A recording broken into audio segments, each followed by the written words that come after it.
বেশি দিন যদি অনির্বাচিত সরকার থাকে তাইলে দেশে একটা গণতন্ত্রহীনতার মাধ্যমে একটা আবার অটোক্রেসি তৈরি হওয়ার একটা সুযোগ তৈরি হয়। ছাত্র জনতা এবং মানুষের কল্যাণে যেন একটা সুন্দর সুষ্ঠু ভোট হয়, এটার জন্যই আমরা অপেক্ষা করছি। স্বৈরাচারকে উৎখাত করার জন্য আমরা সবসময় ছাত্রদের সাথে থেকেছি।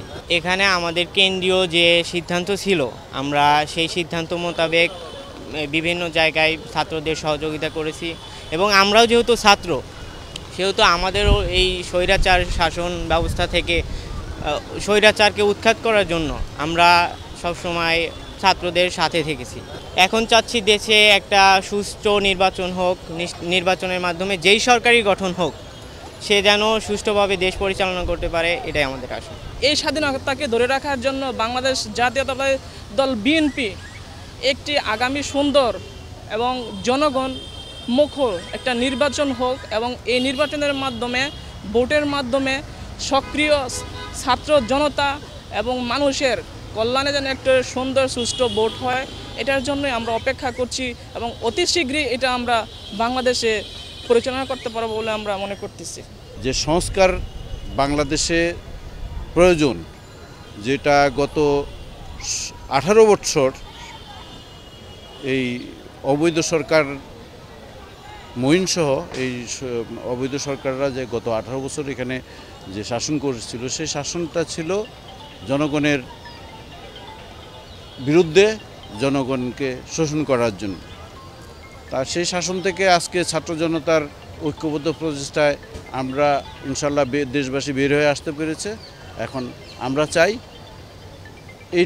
এই সংস্কারটা সম্পূর্ণরূপে সমাধান হোক। যেমন আমাদের যেই সংবিধান নামের যেই একটা বই আছে, সেটা সংবিধান সবাই বলে, কিন্তু সেটা ছিল শেখ হাসিনার একটা মানে মুখের বুলি। শেখ হাসিনা যেটা বলতো সেটাই সংবিধান, শেখ হাসিনা যেটা করতো সেটাই সংবিধান, তার বাহিরে কিন্তু অন্য কিছু ছিল না।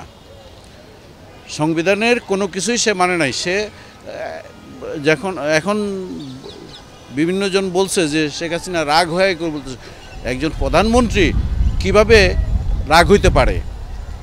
সে তো শপথই নিয়েছে যে অনুরাগ বিরাগের বশবর্তী হয়ে কোনো কিছু করব না। তারপরে কীভাবে সেই অনুরাগ বিরাগ দেখায় সে দেশ শাসন করতে পারে?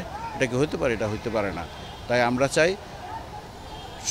সমাজের, দেশের সর্বক্ষেত্রে একটা সংস্কার হোক, সংস্কার হয়ে তারপরে নির্বাচনটা হোক। কিন্তু সেটা একটু তাড়াতাড়ি, বেশি দিন যদি অনির্বাচিত সরকার থাকে তাইলে দেশে একটা গণতন্ত্রহীনতার মাধ্যমে একটা আবার অটোক্রেসি তৈরি হওয়ার একটা সুযোগ তৈরি হয়।